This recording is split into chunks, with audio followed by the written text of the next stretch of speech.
මෙම අවස්ථාවට සම්පත් දායකත්වය අපිට ලබා දෙන අපේ වෛද්‍ය ආචාර්යතුමන් මේ මොහොතට සම්බන්ධ වෙනවා. ඉතින් මම හිතන්නේ අද දින අපේ මාවල්ගම සනස් සමිතියට කාලයකට පසුව සුවිශේෂී දවසක් වෙනවා. මොකද අපි 1986 වර්ෂයේ ආරම්භ කරපු සනස සමිතිය අඛණ්ඩවම වසර 36ක් මාවල්ගම ප්‍රදේශයට මුල්‍ය අතින් පමණක් නෙමෙයි සෑම අංශයකින්ම මේ ප්‍රදේශයේ ජනතාවට සනස සමිතියේ සීලු සමාජික මහත්මයන්ට ඉමහත් දැවැන්ත සේවාවක් ඉටු කරපු සමිතියක් හැටියට අපේ මාවල්ගම සනස සමිතිය හඳුන්වන්න පුළුවන්. ශාන්ත කස්ටමර් ඇත්තිට ඔබ දෙපළකින් අවසරයි. ඒ වගේම මම හිතනවා අද මේ වැඩසටහන සඳහා සහභාගී වන සියලුම ආරාධිත අපේ විද්වල්පතිතුමියක් සහභාගී වෙනවා. කොයි සියලු දෙනා ඇතුළු ප්‍රදේශවාසී සියලු දෙනාගෙන් අවසරයි. මම හිතන්නේ මට මේ දේශනය සඳහා ආරාධනා කරලා පොඩි මාතෘකාවක් යෝජනා කරා මේ පෞල් ජීවිතය කියන්නේ සතුටින් ජීවත් වීම සඳහා මනෝවිද්‍යාව කියන තේමාව කරගෙන මේ දේශනාව නැත්නම් මේ දේශනය කරන්න කියලා. right. මම හිතනවා ඒක මේ වකවානුවට මේ කාලයට උචිතම දේශනයක් වෙයි කියලා ඔබ සියලු දෙනාට.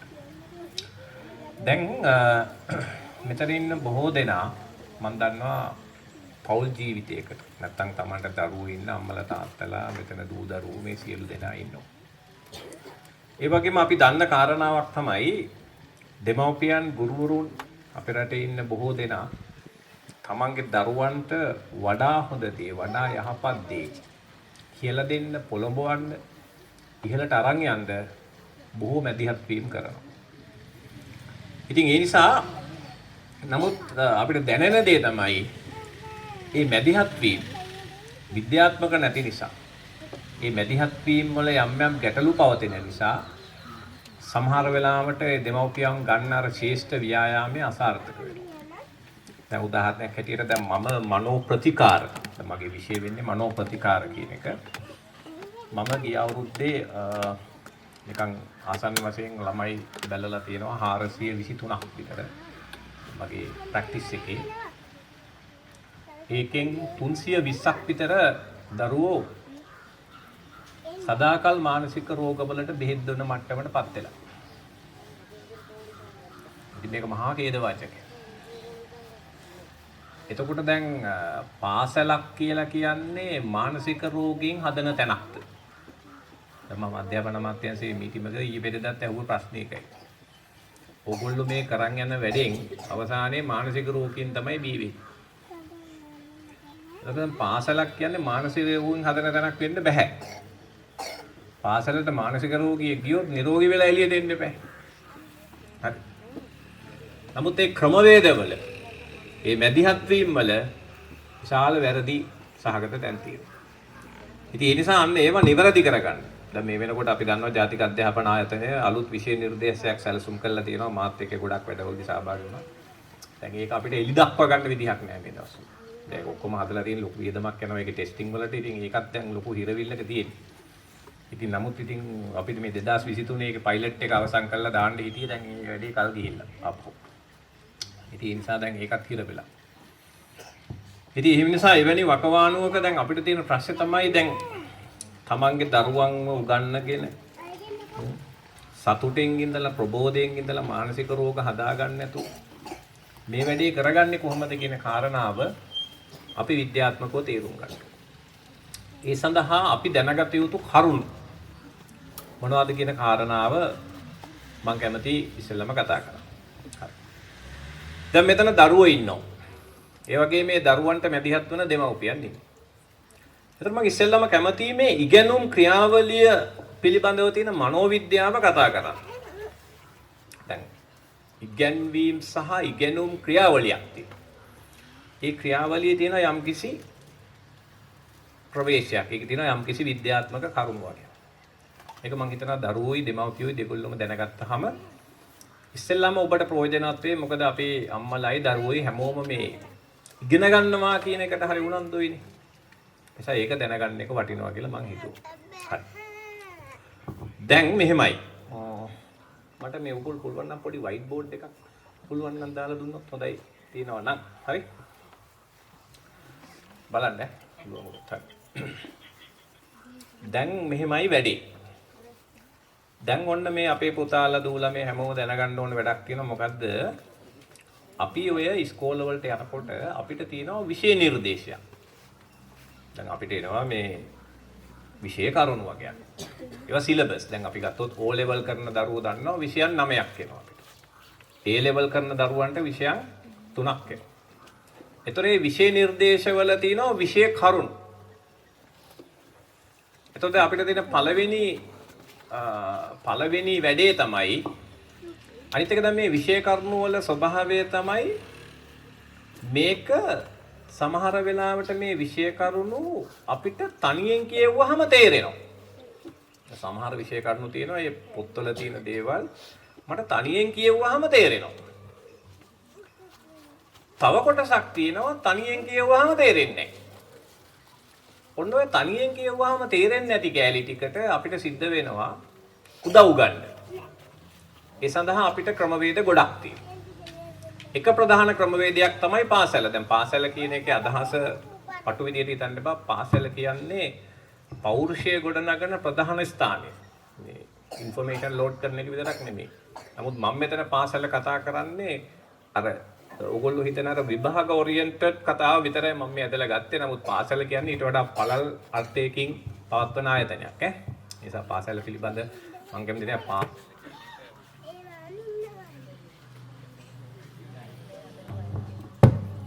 හරි පාසල කියන එක ඔයගොල්ලෝ හිතන්න එපා මේ විෂය කර්ම උබන තැනක් කියලා. පාසල කියන්නේ ඊට වඩා පළල් අර්ථයකින් මෙහෙවන දැවන්ත ආයතනයක්. හරි නමුත් අපි ඒකේ මූලික කාර්යය වෙන්නේ විෂය ගැන්වීමනේ. දැන් අපිට තියෙන ගැටලුව ඒකයි මම ඒකට එහෙම කිව්වේ. එතකොට දැන් අපි තේරුම් ගන්න ඕන පාසල තමයි අර තේරෙන්නේ නැති දැනුම තේරෙන මට්ටමට පත් කරලා දෙන එක ප්‍රධාන ආයතනයක්. ඊළඟ එක තමයි අපිට ටියුෂන්. අපේ ගොඩක් දරුවෝ ටියුෂන් යනවා. දෙවෙනි කට්ටිය.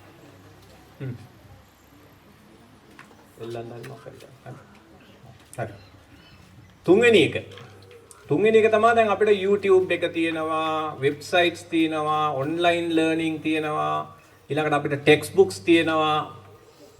ඒතර අර තේරෙන්නේ නැති දැනුම තේරෙන මට්ටමට පත් කර ගැනීම සඳහා අපිට ආයතන ගොඩක් තියෙනවා. ක්‍රමවේද ගොඩක් තියෙනවා. හරි. right.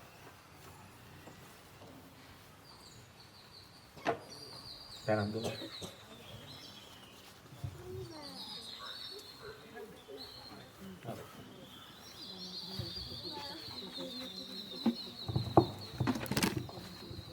දැන් නිකන් අපි හිතුවොත් දැන් මේකනේ අපේ බ්‍රේන් එක. දැන් අපි මෙහෙම මොලේ ඇඳහම දැන් අපිට තියෙන ප්‍රධාන ප්‍රශ්න තමයි දැන් දැනුම. දැන් මේ විෂය මේක තමයි අපේ විෂය නිර්දේශය කියලා අපි හිතමු. මේක තමයි අපිට තියෙන විෂය නිර්දේශය. ඒතර මේ විෂය නිර්දේශයේ තියෙන විෂය කරුණු අපි මේ බ්‍රේන් එක ඇතුළට අරන් ගිහිල්ලා මේක සේව් කරගන්න. මේක විෂය නිර්දේශය ඇතුලේ මේ බ්‍රේන් එක ඇතුළට අරන් ගිහලා මේක සේව් කරන්න. එතකොට දැන් නියුරෝ සයන්ටිස්ට්ලා නැත්තම් බ්‍රේන් එක සම්බන්ධ විශේෂඥයෝ හොයාගෙන තියෙනවා කරුණු දෙකක්. මොකද්ද? මේ බ්‍රේන් එක ඇතුලේ data save වෙන්නේ සිස්ටම් දෙකකින්. පළවෙනි එක තමයි දැන් හොඳට මම මේ කියන පොයින්ට් එක ඔයගොල්ලෝ දරුවෝ හැටියට තේරුම් ගන්න ඕනේ. මොකක්ද දන්නවද මේ කාරණාව? දැන් ගුරුවරයෙක් දැන් හිතන්නකෝ මම යම්කිසි විෂය කරුණක් දන්නේ නැහැ. දැන් අපිට ඉන්නවනේ ඊටාම දක්ෂ ගුරුවරු. දැන් අපේ පාසල් වල හැමතැනම ටියුෂන් වල හැමතැනම දක්ෂ ගුරුවරුනේ කිසි විවාදයක් නැහැ. එතකොට දැන් ටීචර් ඊටාම ලස්සනට මේ පාඩම ඉගෙනනවා කියන්නකො.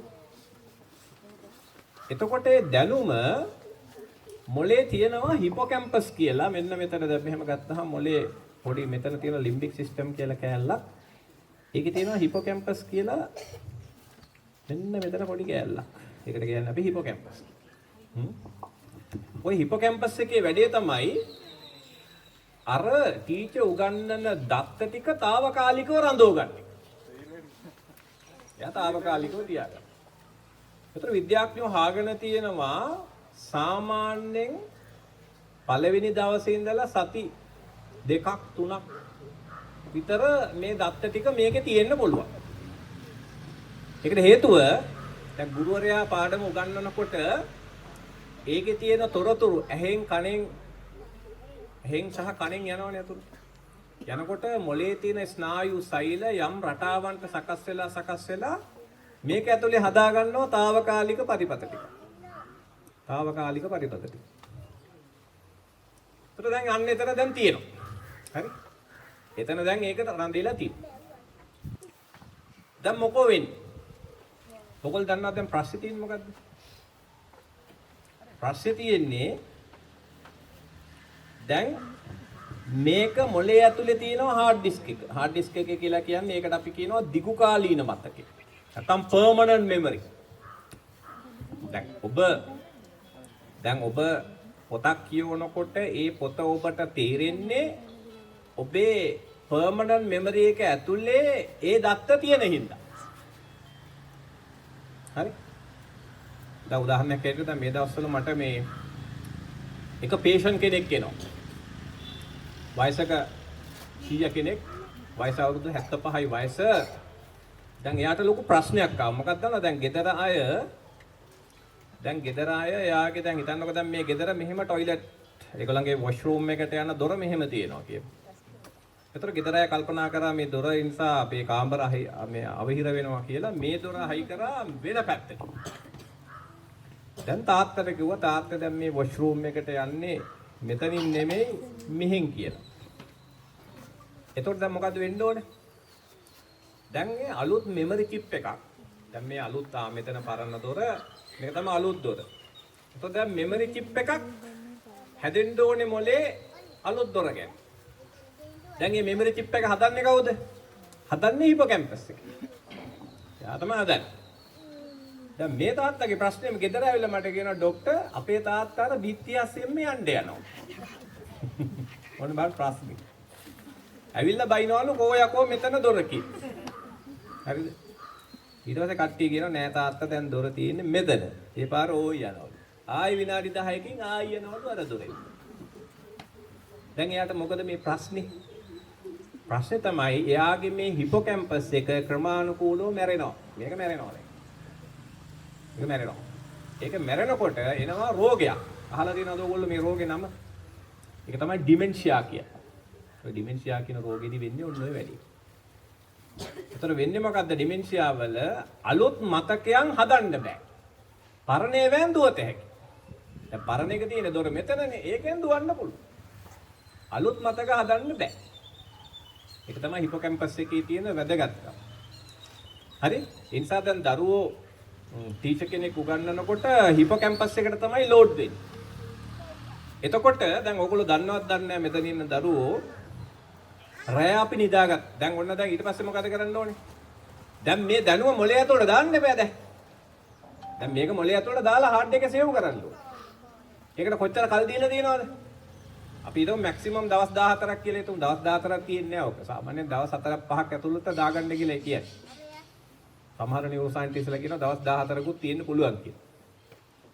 හැබැයි ඒක දවස් 14 තියෙන්න නම් ළමයාගේ ඇටෙන්ෂන් එක එයා සබ්ජෙක්ට් එකේ ඒකේ තව කරුණු ගොඩක් තියෙනවා. ඒක කොච්චර වෙලා ඒක තියනවද කියලා. ඊට පස්සේ දැන් ළමයා මොකද කරන්න ඕනේ? දැන් ළමයා කරන්න ඕන දැන් ඔන්න හොඳ ටීචර් කෙනෙක් අපිට පාඩම ඉගෙනුවා. දැන් දැනුම මෙතෙන්ට ලෝඩ් වුණා. දැන් ළමයා ගියා ගෙදර. කියලා මොකද කරන්නේ? දැන් එයා තනියෙන් අභ්‍යාස කර ෂෝට් නෝට් හද අරක කියෝ ආයි බල දැන් මෙයා දැන් තනියෙන් අභ්‍යාසයේ යෙදෙන්න ඕනේ. දරුවා. දැන් දරුවා අභ්‍යාසයේ යෙදෙනකොට මොකද වෙන්නේ? මෙතන හැදෙනවා අර පරිපතේ. ඒ දත්ත ටික ඔන්න දැන් ටික ටික සේව් වෙනවා. ඊට පස්සේ අනිවාර්යෙන් රැය 11 වෙනකොට නිදා ගන්න ඕනේ. අයියේ නිදාගත්තාම තමයි මේ දත්ත ටික ඇතුළට දාන්නේ. ඇතුළට දාන්නේ නිදාගත්තාම. මේක ඊළඟ කීස. දැන් ළමයි කරන්නේ මොකක්ද? දැන් ඊයේ මට කොල්ලව අද උදේ මම කොල්ලෙක් බැලුවා. මේක රෑ 12 වෙනකම් පාඩම් කළා. එතන ඉඳලා පාන්දර 3 වෙනකම් ගේම් ගන්නවා. දැන් මොකෝ වෙන්නේ? අර පාඩම් කරපුවා ඔක්කොම අහක. තේරුම් ගන්න එකක්වත් ඇතුළට යන්නේ නැහැ දැන්. හරිද? ඒතර අද බැලුවොත් එහෙම ළමයින්ගේ මේ දැනුම නැතිකමෙන් විශාල විදිහේ ප්‍රශ්න ගොඩකට ළමයි මුහුණ දෙනවා. දෙමව්පියෝ දන්නේත් නැහැ. දැන් ඒකොල්ල මේ ඉන්නේ. මොකද ડિප්‍රෙෂන්. අයි එක දිගට පාන්දර 3 වෙනකන් ගේම් ගහලා බුදිනවා දවල් 11ට මේ එකට විතර නැගිටින්න. ඒතර උදේ වෑයලා කාලා නැහැ. හරි. ඔන්න ඔහම අමුතුම සෙට් එකක් බිහි වෙලා ඉන්නවා ලංකාවේ ඇතුලේ. අර ඔන්ලයින් ලර්නින් වලින් පස්සේ. ඔය ඔන්ලයින් ලර්නින් කෙලිය දැන් අපිට උනේ මෙහෙමනේ. දැන් අපේ දෙමව්පියෝ ජීවත් උනේ ළමයින්ට ෆෝන් දෙන්නේ නැතුවනේ. කබල් ෆෝන් තියාගෙන වයර් හංගගෙන ඔහොමනේ අම්මලා හිටියේ. මොකද අපේ ළමයින්ට ෆෝන් කියන එක හුරු නැහැ. ඒ පාර මොකද උනේ? දැන් වඳුරට දැලිපියා වුණාම ඔයගොල්ලෝ දන්නවනේ වෙන වෙලේ දැන් දැලිපිය බාබර්ට ආපුණා මිනිහා කීයක් හරි හොයා ගන්නවා හොඳට ඇවුල්ලා කපලා. මොකද දැලිපිය හසුරවන්න ස්කිල් ටික බාබර් මාතේට තියෙනවා. හැබැයි වඳුරට දැලිපියා වුණාම ඌ මූණවල් කපාගෙන නා ගන්නවා. හරිද? දැන් අපේ ළමයින්ට මොකද උනේ? කිසිම ස්කිල් එකක් තිබුණේ නැහැ මේ ස්මාර්ට්ෆෝන් පාවිච්චි කරන එක ගැන. හරිද? මොකද උනේ? මේක දෙන්න වුණා. අකමැත්තෙන්. ඒ පාර මොකද මේ කට්ටිය කරන්නේ? අම්මා එනකොට කීතේ ඉන්නවා. අම්මා ගියාම ගේම් දානවා. කොහොමනේ මේක කරේ? හරියට එනවා අපිට. දුම තෝගයක් එන්නේ ප්‍රතිකාර ගන්න. ඇයි? ගැලවෙන්න බෑ. පාඩම් කරන්න ඉන්ටරෙස්ට් නෑ, නිින්ද යන්නේ නෑ. මම ඊයේ ඉඳලා පේෂන්ස්ලා බලලා ඉන්නවා 40 ගාණක්. ඔක්කොම ළමයි. අට වටෙන් එන්නේ. හරි. ඒකයි තියෙන ප්‍රශ්නේ. ඒ නිසා දැන් මේ මූලධර්ම ඔයගොල්ලෝ පොඩ්ඩක් දැනගන්න ඕනේ. හරි. දැන් එහෙනම් මොකද්ද වෙන්න ඕන වැඩේ? වෙන්න ඕන වැඩේ තමයි හොඳ ටීචර් කෙනෙක් අල්ලගන්න ඒ ටීචර්ට කියලා අර තේරෙන්නේ නැති පාඩම අහගන්න. තේරෙන්නේ නැති පාඩම අහගන්න. තේරිච්ච ගමන් අපි කරන්න ඕනේ මොකද්ද? දවස් 6-7ක් යන්න කලින් හાર્ඩ් එකේ සේව් කරගන්න. හાર્ඩ් එකට සේව් කරගන්න. ඒ සේව් කරගන්න එකට ළමයාට මාන්සි වෙන්න වෙනවා. පොත ආයි බලන්න වෙනවා, ෂෝට් නෝට් බලන්න වෙනවා, ප්‍රශ්න දිහා බලන්න වෙනවා, ආයි ප්‍රශ්න අරන් ආයි කියවන්න වෙනවා, තේරෙන්නේ නැති තැන් ගිහිල්ලා ආයි කාගෙන් හරි අහන්න වෙනවා. එතන අභ්‍යාස ගොඩක් කරන්න වෙනවා යන්න. දැන් ළමයි කරන්නේ මොකක්ද? දැන් මේකේ කතන්දරේ මේකයි.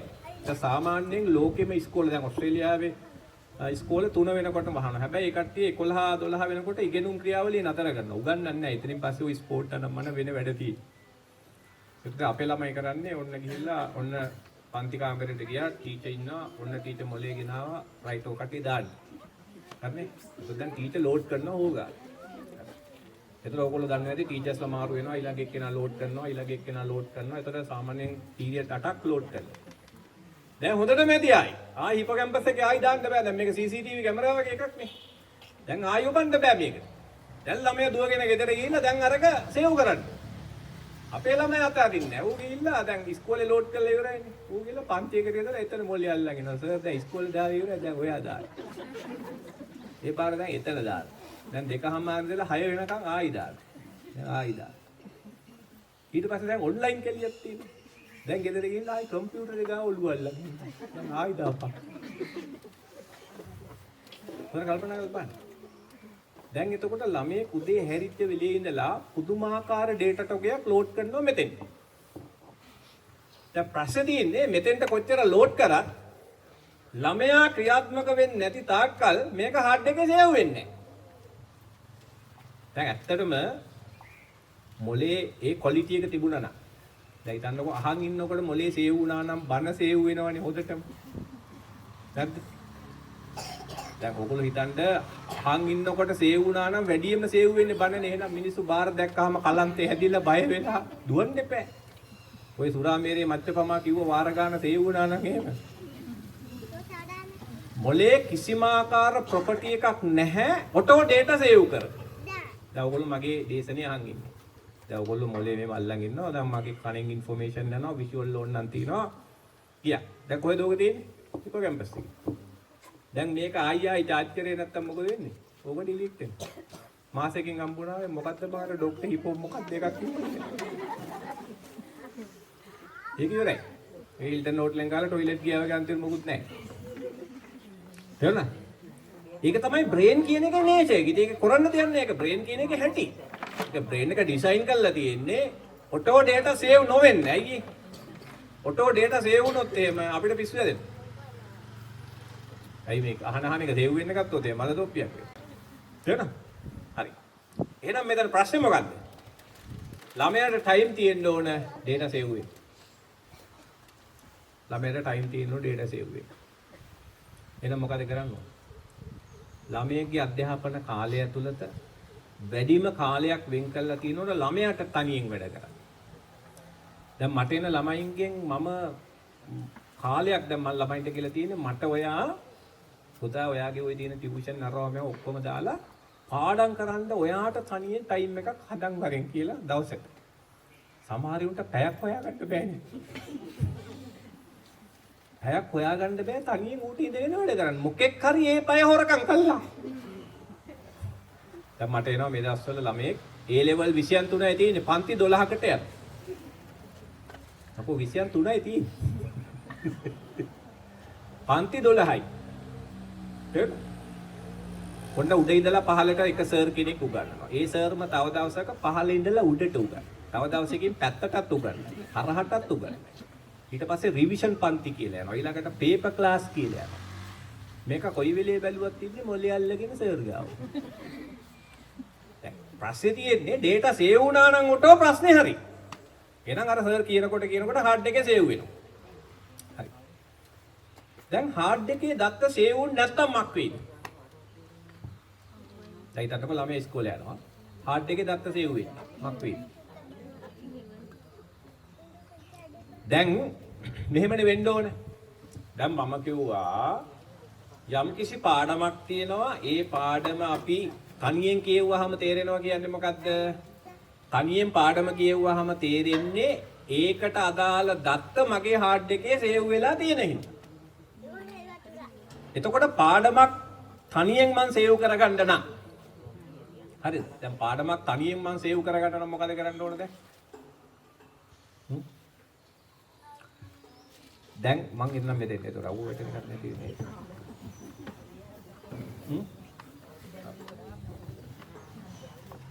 අමාරු තාම නෑ ඔළුවට.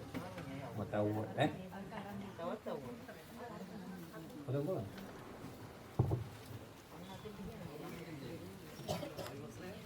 නෑ ඔමෙ. ඒතර අමාරුද නැහැ. අවුල නෑ නේ. හරි. එතකොට ඔන්න අර බෑක් බෝඩ් එක මෙහාට දාලා දෙන්නත් තමයි මට ලේසි යන්නේ. ආ මෙතන හොඳයි. ඔව්. නෑ ඔතන තියන්න පුළුවන්. අනිත් මේක මම ඒතර ඔන් වුණාමනේ යන්නේ. හරි එතකොට දැන් අපි තේරුම් ගන්න ඕන වැදගත්ම කාරණාවක් එක මොකක්ද දන්නවද? දැන් මේ ළමයෙක් පාඩමක් ගුරුවරයා ඉගෙනුවාට පස්සේ අපි ඒක hard එකේ save කරගත්තේ නැත්නම් තියෙන ලොකුම ප්‍රශ්නේ තමයි පාඩම පස්සේ කියවුවට තේරෙන්නේ නැහැ.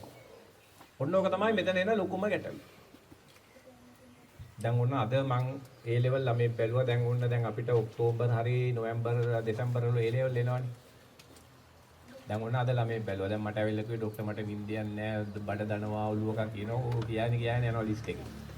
දැන් මොකෝ වෙලා තියෙනවද දන්නවද? දැන් සිලබස් එක ඔක්කොම කරලා ඉවරයි ටියුෂන් එකේ ඔක්කොම. මූට දැන් බලන පාඩම තේරෙන්නේ නැහැ. දැන් O level A 9යි අර ඔක්කොම ක්වොලිෆිකේෂන් අරන් තියෙන්නේ ගමම බලන් ඉන්නවා දැන් A level A 3ක් ගනි පුංචි අම්මලා අර මේ ඔක්කොම දැන් බලන් ඉන්නේ දැන් මූට A 3 නෙවෙයි තරු පෙන්නලා ඉන්නේ. ඇයි? දැන් ආපස්සට ස්කෑන් කරනවා කිසිම පාඩමක් තේරෙන්නේ නැහැ. ඇයි? අර ඉගෙනුවට hard එකේ සේව් වෙලා නැහැ. දැන් මොකද මෙකැනිසම් එක? පාඩම ගන්නලා දවස් 6-7ක් යන්න කලින් hard එකේ සේව් කරේ නැත්තම් මොලේ ඩිලීට් කරනවා. මොලේ හැටි තමයි ඩිලීට් කරලා දානවා. තේරුණා? එතකොට මොකද වෙන්නේ? දැන් හොඳට බලන්න ළමයින්ට වෙන වැඩි. ඉස්කෝලේ යනවා, ටියුෂන් යනවා, ලෝඩ් කරනවා, බුදිය ගන්නවා. ඉස්කෝලේ යනවා, ටියුෂන් යනවා, ලෝඩ් කරනවා, බුදිය ගන්නවා. දැන් මේ කට්ටිය හිතනවා ටර්ම් ටෙස්ට් එක ලං කරලා පාඩම් කරාම දැන් හරියයි කියලා. හරිද? ඊට පස්සේ ළමයි කරන්නේ මොකක්ද?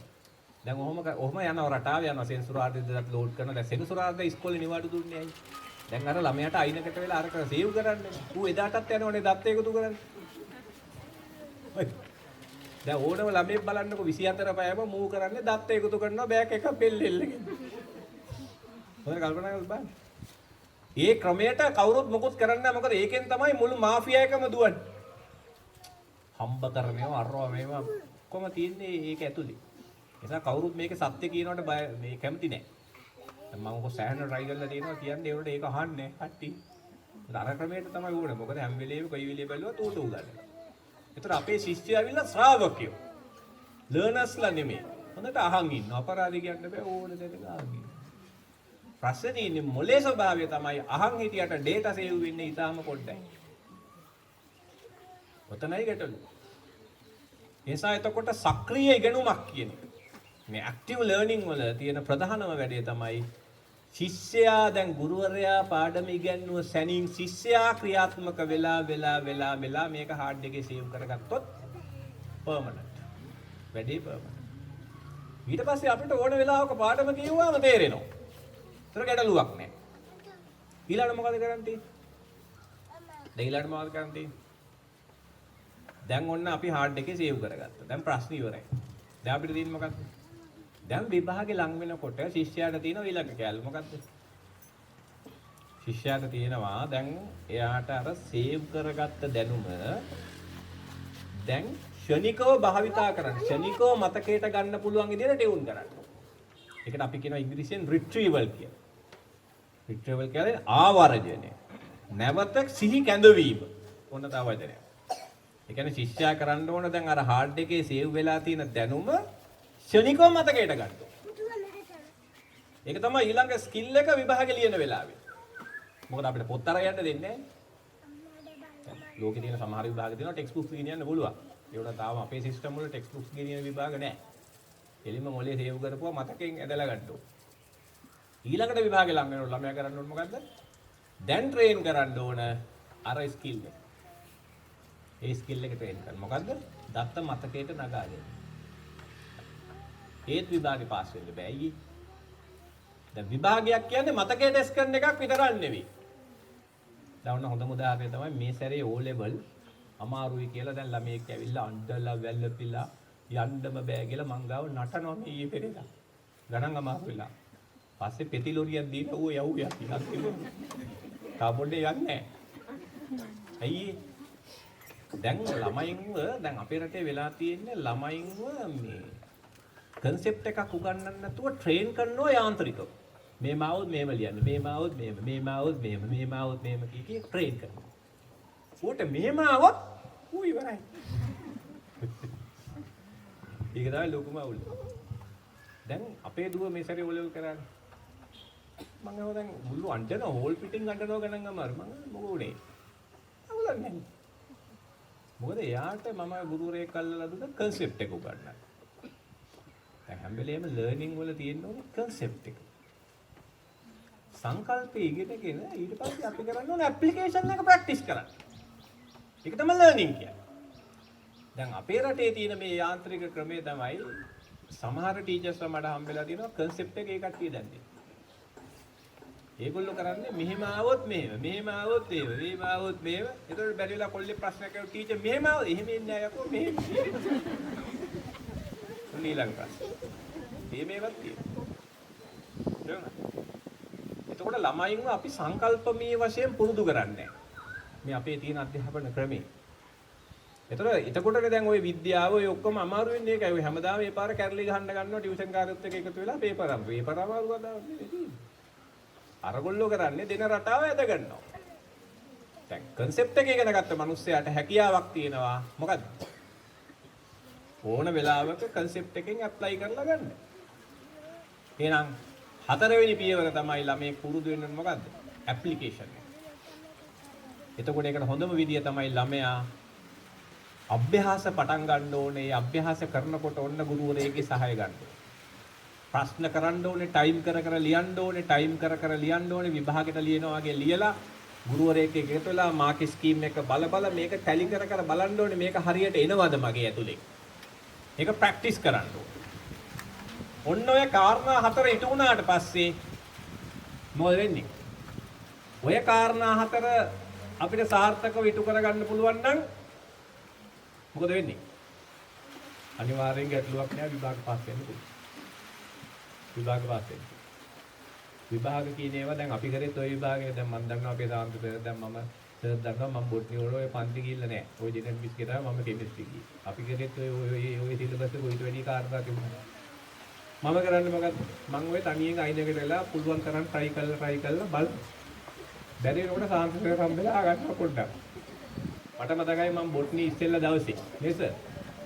බොට්නි පේපර් එක හිට තියාගෙන මම සාන්ත සර් එක්ක ඊට කලින් දවස් ඇවිල්ලා ප්‍රශ්න කළා එහෙමම ගිහිල්ලා. ඒක තමයි එතන කාරණාව. ඒසා දැන් මේ බෙල්ල කඩාගෙන ටියුෂන් යන එක වැඩක් නෙමෙයි මෙතන වැඩි. තියෙන වැඩේ තමයි ගුරුවරයා කියන කෙනා අපිට අවශ්‍යයි හැම වෙලේම. මොකටද? හැබැයි ශිෂ්‍යයා තනිකර වැඩ කරන්න ඕනේ ගුරුවරයාගේ උදව්ව ගන්න. දැන් අපේ ශිෂ්‍යයෝ හිතා ඉන්නවා ගුරුවරයා විසින් මේ ඔක්කොම ලස්සනට බස්සන්න ඕනේ. එයා නිකන් ඕ ඉන්න තියෙන්නේ. ශිෂ්‍යයා හිතන්නේ මේ ශිෂ්‍යයා හරි. දැන් ඔන්න මම කියලා දුන්නා මේ process එක. දැන් process එකේ මොකද්ද තියෙන්නේ?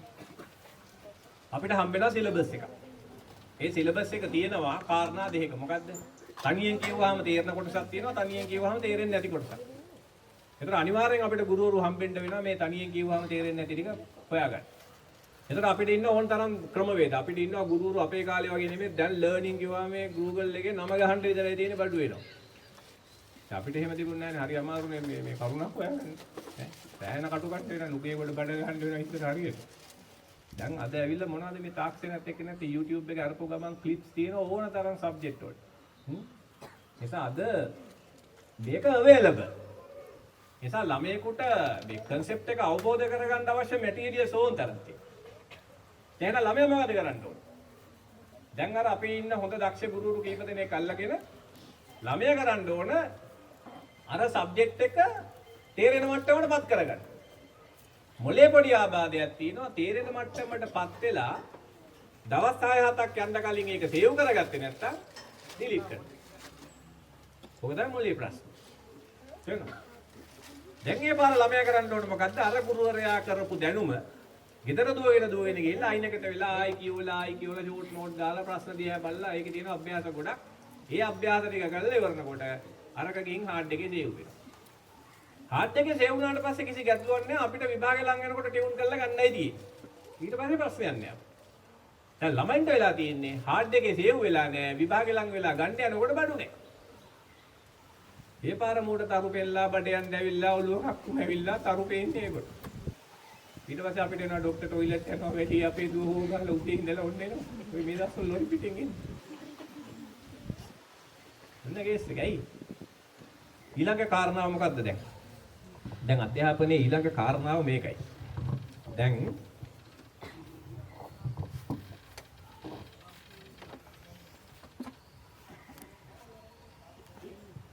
මම කිව්වනේ ඔයගොල්ලන්ට දැන් එතකොට අපි ඔන්න දැන් මේ තියෙන දැනුම ඇවිල්ලා අපි දැන් බ්‍රේන් එකට දැම්මා. එතකොට දැන් බ්‍රේන් එකේ මේක සේව් කරගත්තා.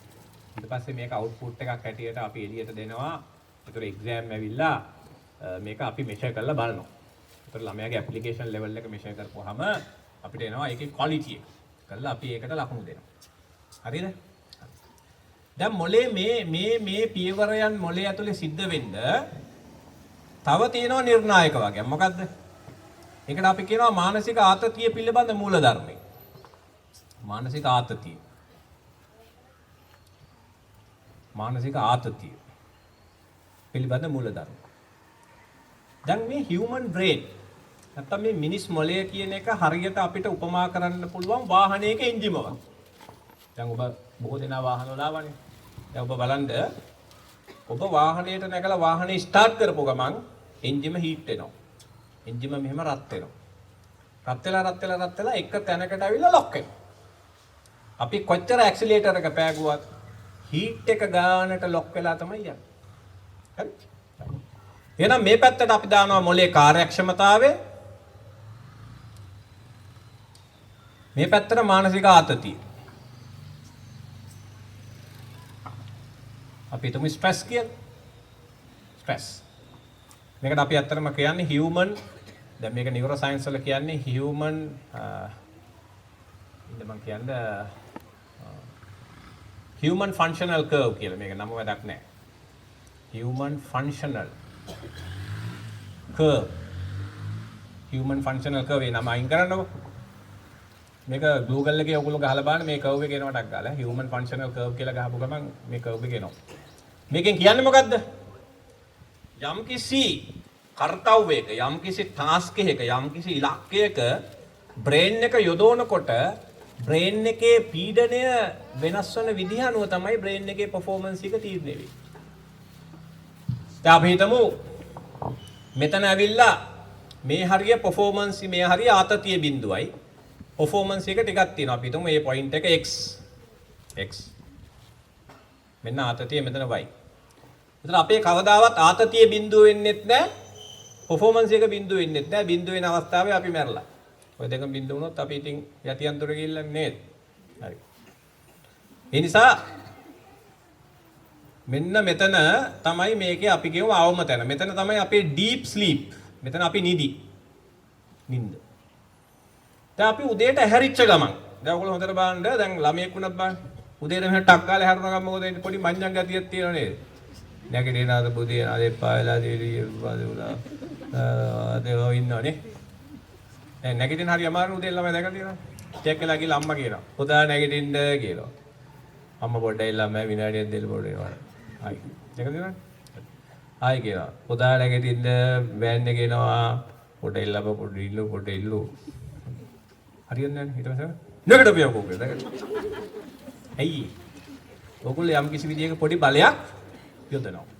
යොදවුවාම අර උක් ගහ ගාලා ගිහිල්ලා මලමිනියක් වගේ එනවා මදුරු දැලුයි බෙඩ් සීටුයි ඔක්කොම හරිය ලුහු වෙනවා. ඇවිල්ලා දැන් සාලේ බුදියේ පාර. අන්න. ඒ කෑල්ලට අපි කියනවා ඉංග්‍රීසියෙන් ඩ්‍රෝනිසෝන් කියලා. ඩ්‍රෝනිසෝන් කියන්නේ නිකන් නිදිමත මලානික මුස්පේන්තු මඤ්ඤං ඒ ඕන එකක් දාගන්න. හරිද? ඒකට කියන්නේ ඩ්‍රෝනිසෝන්. ඒතර අපි හැමෝම නැකිට ගමන් පොඩි ඩ්‍රෝනිසෝන් එකකට ගිහිල්ලා චූටි වෙලාවක් ඉන්නවා. හැබැයි අපිට එක්ස්ටර්නලි සද්ද ඇහෙනවා, බලාපොරොත්තු වෙනවා, ලෝඩ් මතක් වෙනවා. එතකොට මොකද වෙන්නේ? හෝමෝන වැඩි වෙලා ආතතිය වැඩි වෙනවා. ඒතර මෙතන ඉඳලා ආතතිය මෙහෙම ක්‍රමානුකූලව වැඩි වෙලා එක පීක් පොයින්ට් එකකට ඇවිල්ලා නතර වෙන්නේ නැහැ. ඔහොම හිටිනවා. එතකොට මෙන්න මේ රේන්ජ් එක. මේ රේන්ජ් එකට කියන්නේ අපි comfort zone. comfort zone කියන්නේ මොකද්ද? ප්‍රබෝධකාරී ආතතිය. ඒ කියන්නේ දැන් ඔයගොල්ලෝ දන්නවා ඇති කාර් එකක එන්ජින් ස්ටාර්ට් කරපුවාම මේ කට්ට එක රේන්ජ් එක තමයි තියෙන්නේ. ඒ අතරේ පොඩ්ඩ හෙල්ලි තියෙනවා. ඒ වගේ මොකක් හරි බ්‍රේන් එක ටාස්ක් එකකට යොදවපු ගමන් ඒකට අදාළ මානසික මෙවලම් ක්‍රියාකාරකම් හරියට ඔයගොල්ලෝ කරන්න නම් හරියටම මානසික ආතතිය මේ රේන්ජ් එක ඇතුලේ ලොක් වෙන්න ඕනේ. ඒක ඇතුලේ ලොක් වෙන්න ඕනේ. අපි තුමු කවුරු හරි එක්කෙනෙක් ඉන්නවා ලොක් වෙන්නේ ආතතිය වැඩි වෙනවා තවත්. ඒ පාර මොකද වෙන්නේ? මොලේ කාර්යක්ෂමතාවය අඩු වෙලා සායනික ලක්ෂණ නැත්නම් පීඩාකාරී මානසික ලක්ෂණ එනවා. මේකට අපි කියන්නේ පීඩාකාරී ආතතිය කියලා. මොනවද එන්නේ? ඔන්න ළමයි කියන්න ගන්නවා අම්මේ මගේ ඔළුව රිදෙනවා, බෙල්ල රිදෙනවා, කොන්ද රිදෙනවා, බඩ දනවා, කටේ තුවාල දානවා, මට නිින්ද යන්නේ අම්මේ නිකන් මොකද්ද වෙනවා, ඇඟ හීතල වෙනවා, කඳුළු ගලනවා ඔහොම කියනවා. ඊට පස්සේ අවධානය තියාගන්න බෑ, අවධානය රඳව ගන්න බෑ, මතක් වෙන්නේ නැහැ, පොතේ එක තැන කියවනවා ඔළුවට යන්නේ නැහැ, චූටි දෙයක තද වෙනවා, යකා නගිනවා, තද වෙලා නටනවා, කාමරේ දොර හයියෙන් වහනවා, දඩාංගාල වහනවා, පුටු වලට පයින් ගන්නවා. මං කියන ලක්ෂණ සාමාන්‍යයෙන් 160ක් විතර මේකේ තියෙනවා. මගේ අර ස්ලයිඩ් ෂෝ එකක් තියෙනවා මට පෙන්වන්න පුළුවන් ඒ ලක්ෂණ 160ක් විතර තියෙනවා. මානසික ආතතිය පොඩ්ඩක් වැඩි වෙච්ච ගමන් බ්‍රේන් එකේ හෙන්න පිස්සු නටනවා. ඒක කාර් එකේ එන්ජින් වගේ තමයි. කාර් එකේ එන්ජින් ඕවර්හීට් කරලා බලන්න හෙන්න පිස්සු ඊට පස්සේ ඌ ලයිට් පත් වෙනවා, සෙන්සර්ස් යනවා. සේම් සිනාරියෝ ආයිති වෙන කතාවක් නෑ. එකම දේ වෙන්නේ. තේරෙනවද? එතකොට අපේ රටේ තියෙන ප්‍රශ්නේ තමයි මේ මොලේ ගැන මිනිස්සුන්ට අවබෝධයක් නැහැ. මිනිස්සු දන්නේ නැහැ මෙහෙම එකක් තියෙනවා කියලා. ඌ කරන්නේ මොකද්ද? ලෙල්ලට පාගනවා තියලා. ආයි ළමයින්ව තල්ලු කරනවා මෙතනින් එහාට. මම වෛද්‍ය පීඨයේ ඉන්න කාලේ අපේ ප්‍රොෆෙසර් කෙනෙක් හිටියා. මේ ප්‍රොෆෙසර් ලංකාවේ ළමයි අධ්‍යාපන ක්‍රියාවලිය ඇතුළේදී ලංකාවේ ළමයි කම්ෆර්ට් සෝන් එක ඇතුලේ කොච්චර percentage එකක් ඉන්නවද කියලා රිසර්ච් එකක් කරලා කැල්කියුලේට් කළා. ඒ කාලේ මං කියන්නේ 2000 නෙවෙයි 1998 විතර වගේ මට මතක හැටියට. ඒ කාලේ. ඒතර එයා අපේ ලෙක්චර් එකේ ඒ කාලේ කිව්වා ලංකාවේ ළමයින්ගෙන් 58.3ක් ඉන්නේ නෑ 68.3ක් ඉන්නේ කට්ට පැනලා තියෙනවා. කොන්ෆර්ට් සෝන් පැනලා. ඔන්න හිතන්න. අද කවුරුත් ඔක බලලා නෑ. අද ඇත්තේ ඔක 99% පැනලා ඇත්තේ. දැන් හොඳට ගිහින් බලන්න ටීචර් ඉන්නේ කටු පැනලා. ප්‍රින්සිපල් ඉන්නේ කටු පැනලා ප්‍රතිඵල වැඩි කරන්න කියලා කලාපෙන් බයිනවනේ. දැන් මම අද මේ ටීවී ප්‍රෝග්‍රෑම් එක රෙකෝඩ් කරලා ආවේ උදේ ගුරුවරයා කියලා. අපේ මාතෘකාව ගුරුවරයා. හොඳට කියලා ආව මම ඕකද. ඒක හෙට්ටා විද්ද ඔය හරියයි. අපි වෙන්නේ ඒකයි. දැන් ටීචර් කියන්නේ ගිරියට අහුවෙච්ච පුවක් ගෙඩිය වගේ හිර කරලා තද කරලා දාලා තියෙනවා. ටීචර් හරි අසරණයි මේ ක්‍රියාවලිය ඇතුලේ. හරිද? ගුරුවරයාට එයාගේ ඥාණය, එයාගේ කාර්යය කරගන්න බෑ මේ සිස්ටම් එක මාර වාතයි. අරේ කලාපෙන් ගෑ ගන්න ප්‍රතිඵල මදි වැඩි කරතියි. ප්‍රතිඵල දැන් එහෙම වැඩි කරන්න බෑනේ පිස්සුවේ මේක. එහෙම කරන්න ඕන. ඒකට ඉතින් මොලේ ආමාශය වගේ එකක් කියලා අධ්‍යාපන අමාත්‍යාංශේ ලෝකෝ. මොලේ ආමාශය වගේ නෙවෙයි ඒකට බරපතල අවයවයක්. ඒක පිස්සු නඩන්න බෑ ඒකත් එක්ක. හරිද? ඒ හින්දා දැන් මේක මාර වැදගත්. ඇයි? human brain කියන එක. මිනිස් මොළය හැම වෙලේම ක්‍රියාත්මක වෙන්නේ ප්‍රබෝධකාරී ආතතියක් දුන්නොත් විතරයි. ඒක න්‍යායයි. හරිද? දැන් එතකොට දැන් ළමයින්ට එන ප්‍රශ්නයක්. මොකද්ද? දැන් ළමයි ආන එතකොට ડોක්ටර් දැන් කොහොමද දැන් ඔය ආතතිය උතන ලොක් කරගන්නේ? ඔන්න උන්ට දෙන ප්‍රශ්න. හරිද? බොහොම සරලයිනේ මොකද්ද? දැන් මගේ ජීවිතේට ළමයි මට ගේන්නවනේ අම්මලා. ડોක්ටර්ට පුළුවන්ද මේ අපේ පුතාව මට ගේම් ගස්සන්න පුරුදු කරන්න? එහෙම එවුන් ඉන්නේ නැහැ. ડોක්ටර්ට පුළුවන්ද අපේ දුවව මට Facebook එකේ දාලා දෙන්න? එහෙම එවුන් ඉන්නේ නැහැ. ડોක්ටර්ට පුළුවන්ද අපේ දුවව මට මේ හින්දි චිත්‍රපට ටිකක් බලන්න පුරුදු කරන්න බලන්නකො මුන් ටීවී එක බලන්න යන්නේ නැහැ. එහෙම එවුන් හොයන් ඉන්නේ. කොහෙවත් නැහැ. ඇයි? හරිනේ එහෙම එවුන් ඉන්න එපා අපේ න්‍යායයන් අනුව. නෑ ඇයි? ඒකේ સિદ્ધාන්තය මොකද්ද? මොලේ කියන එකේ ස්වභාවය තමයි තමන් යම් ක්‍රියාවක මොලේ යොදවන විට මේක හොඳට අහගන්න. තමන් යම් ක්‍රියාවක මොලේ යොදවන විට ඒකේ අඩංගු දේ අපි ඒකට කියනවා කන්ටෙන්ට් කියලා. ඒකේ අඩංගු දේ හෝ ක්‍රියාවලිය නිසා අඩංගු දේ හෝ ක්‍රියාවලියෙන් සතුටක් විනෝදයක් ප්‍රබෝධයක් ආස්වාදයක් දැනෙන හැම වෙලාවෙම ආතතිය කොන්ෆර්ට් සෝන් එකේ ලොක් වෙනවා. මේක තමයි මූලධර්ම. ඊට දැන් ගේම් ගහනකොට මොකද වෙන්නේ? කන්ටෙන්ට් එකයි ප්‍රොසෙස් එකයි මාර ජොලි. ටක් ගාලා ටෙන්ෂන් එක ලොක් වුණා මූ ගන්න ඉඳි වෙනකන් කන්නේ නෑ නාන්නේ නෑ චූ කරන්නේ නෑ මොකක්වත් නෑ. දෙනවා දුවන. ඔය අපිට එන්නේ කිසිම කරදරයක් නෑ. කන්න ඕනෙත් නෑ. පොත ගත්තාම මොකද වෙන්නේ නැත්තේ නේද? දැන් පොත ගත්තාම මොනවද වෙන්නේ? දැන් හරියට න්‍යාය අනුව මොකක්ද වෙන්න ඕනේ? ළමයා පාඩම් කරන්න පොත ගත්තා. ටික වෙලාවක් යනකොට මොකක්ද වෙන්න ඕනේ? මානසික පීඩනය වැඩි වෙන්න ඕනේ. පොතේ අඩංගු දේෙන් සතුටක් විනෝදයක් ප්‍රබෝධයක් ආස්වාදයක් පටගාලා එන්න ඕනේ. ආපු ගමන් කොන්ෆර්ට් සෝන් එකේ ලොක් වෙන්න ඕනේ. එතකොට ළමයා පාඩම් කරනවා කාටුන් බලනවා මේ වෙන්නේ. පොත ආච්චිලා ගෙදර නැද්ද? පිස්සු කතාරන්න බෑ. කතා කොහෙවත් යන්නේ නැහැ මම. අද මම ප්‍රභාසංශලේෂන් ඉවර කරලා තමයි මෙතෙන් නැගිටින්නේ. මේ මියුන් හොයන් ඉන්න කොහේ හරි? කොහෙද ඉන්නේ? කොහෙද මේව? ටිකක් කියලා යනකොට කන්ටෙන්ට් එක වාතයි. කරුණයක් වන්දන්නේ වන්නේ මේවත් කරනවට වඩා ජොලි නැද්ද ෆෝන් එකක් කරන් මොකෙක් ගැරි පස්සට වෙඩි තියෙන එක හොඳයි නේද? දැන් ළමයි කරන්නේ මොකද? ටක් ගාලා හිමීට පොත වහනවා ගන්නවා ෆෝන් එක කොටනවා. එයි ඒකෙන් මොලේට ජොලියක් එනවා. එතකොට කොන්ෆර්ට් සෝන් එක ලොක් වෙනවා. අන්නේව මනෝවිද්‍යාඥයෝ හඳුන්වනවා ප්‍රොක්‍රස්ටිනේෂන් ඇක්ටිවිටීස් කියලා. ඒවා ලිස්ට් එකක් මනෝවිද්‍යාඥයෝ හඳුනගෙන තියෙනවා. දැන් ඒවා තමයි ටීවී බලනවා, DVD බලනවා. දැන් අපි පාඩම් කරලා මේක පාට කියන අම්මේ මට බල්ලෙක් ඕනේ, පූසෝ ඕනේ, මාළු ඕනේ, මට පාළුයි. හරි සත්තු අක්ක දාපියුන් ඉන්නවා. දැන් මට මේ ගස්සල කොල්ලෙක් එනවා. සත්තු ගෙදර ලොරියයි. එල්ලුව ගෙනපන් කියනවා, මාළු ගෙනපන් කියනවා. අම්මා බෙටි අදිනවා. මූ සත්තු බලන්නේ නැහැ. ගේනවා විතරයි. අර ඊයෝ ඉන්නවා. හරි. ඊට පස්සේ බයිසිකල් පදින්න හිතෙනවා එළියට යනවා. ඈ දැන් හොතර බාන්න කියලා ඊට පස්සේ දැන් පාඩම් කරනවා ඉන්න දෙපයින් නැගිටිනවා කුස්සියට යනවා ආයෙනවා පිට්ටේ කරනවා චොකලට් කනවා ආයෙ ගන්නවා ගේවට යනවා ජම්බු ගාඩ් පොල් ගන්නවා ජම්බු ටිකක් කරනවා ලුණු දානවා කනවා කේක් හදනවා එක එක ඇක්ටිවිටිස් ඔයගලන්ට පේන්නේ ඉන්න බෑ නලියනවා පාඩම් කරනවා හරිද මේකට අපි කියනවා procrastination activities කියලා හරි ඒකට අපි කියන්නේ procrastination activities දැන් මොකද වෙන්නේ දැන් මෙතන තමයි ඩේන්ජරස් තැන. මොකක්ද? දැන් අපි හිතමු ළමයා පාඩම් කරන්න යනවා. ටෙන්ෂන් එක ඕවර්ලෝඩ් වෙනවා. ටෙන්ෂන් එක අඩු කරගන්න මොකද කරන්නේ? මොලේ යනවා Tamanට වැදගත් නැති වෙන වැඩකට. තේරෙනවද? එපාර මොකද වෙන්නේ? දැන් අපි හිතමු ගේම් ගහනවා, ටීවී බලනවා, රස්තියාදු ගහනවා. දැන් මට කොල්ලෙක් එනවා මේ දවස්වල විභාගේ ලං වෙනකොටම ජිම් යනවා.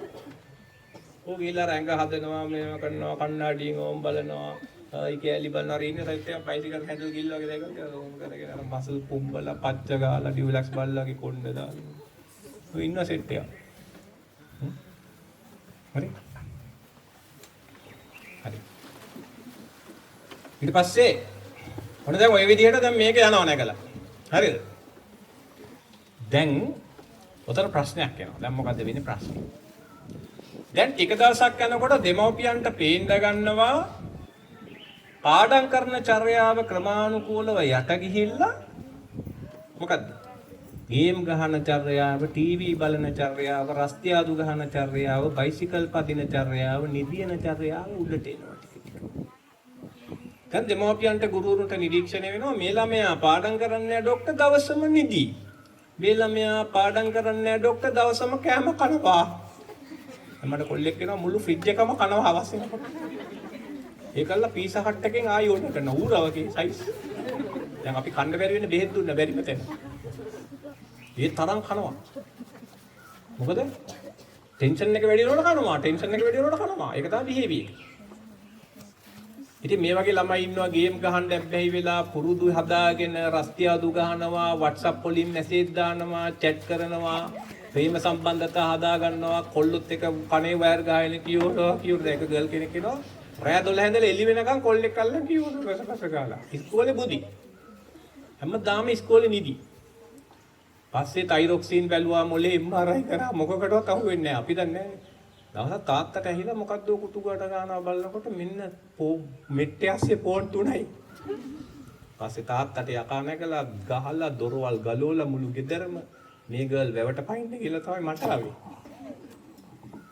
අපිට එන්නේ එහෙම කේස් නේ. සොක්ක අපේ දුව මාත් එක්ක තරහ වෙලා නුවර වැවට පයින්න ගිහින්. මට ගෙනා. පස්සේ බලනකොට කේස් එක ගන්න. පාඩම් කරන්නේ සිද්ධිය වෙලා කොල්ලෙක් අල්ලගෙන උත් එක්ක වසලසලගා ඉන්න එළිය.